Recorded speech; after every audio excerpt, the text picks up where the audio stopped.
সত্যি আমরা বাঙালিরা মাছ নিয়ে এত এক্সপেরিমেন্ট করেছি যে ভাবাই যায় না।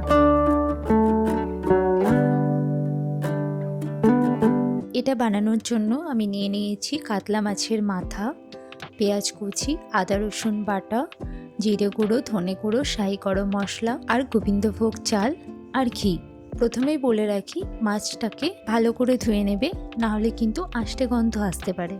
এরপর আমি মাছের মাথাটাকে ভালো করে লবণ হলুদ মাখিয়ে ম্যারিনেট করে রাখবো, আর সাথে গোবিন্দভোগ চালটাও ধুয়ে নেব। কড়াইতে তেল দিয়ে মাছের মাথাটাকে গোল্ডেন করে ভেজে নেব। এখানেও মাছের মাথাটা ভাজার সময় একদম বেশি ভাজবে না, তাহলে হার্ড হয়ে যেতে পারে। এরপর তেলে গোটা গরম মশলা, কাঁচা লঙ্কা আর পেঁয়াজ কুচি দিয়ে ভালো করে ফ্রাই করে নেব। ভালো করে ফ্রাই করা হয়ে গেলে এর মধ্যে আমি আদা রসুন বাটা দিয়ে দেব। তারপর ভালো করে ভেজে মশলা দিয়ে ভালো করে কষিয়ে নেব।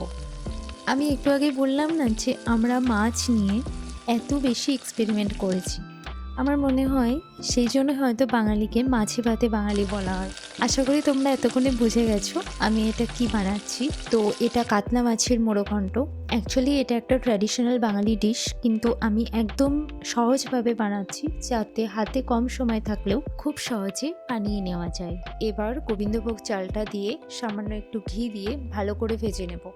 চালটা ভালো করে ভাজা হয়ে গেলে মাছের মাথাটা অ্যাড করে দেব। তারপর পরিমাণ মতো জল অ্যাড করে দেব।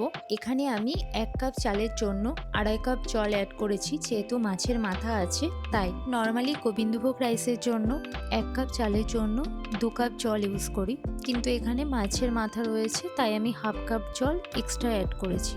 তারপর ঢাকা দিয়ে 7 থেকে 8 মিনিট এটাকে কুক করে নেব।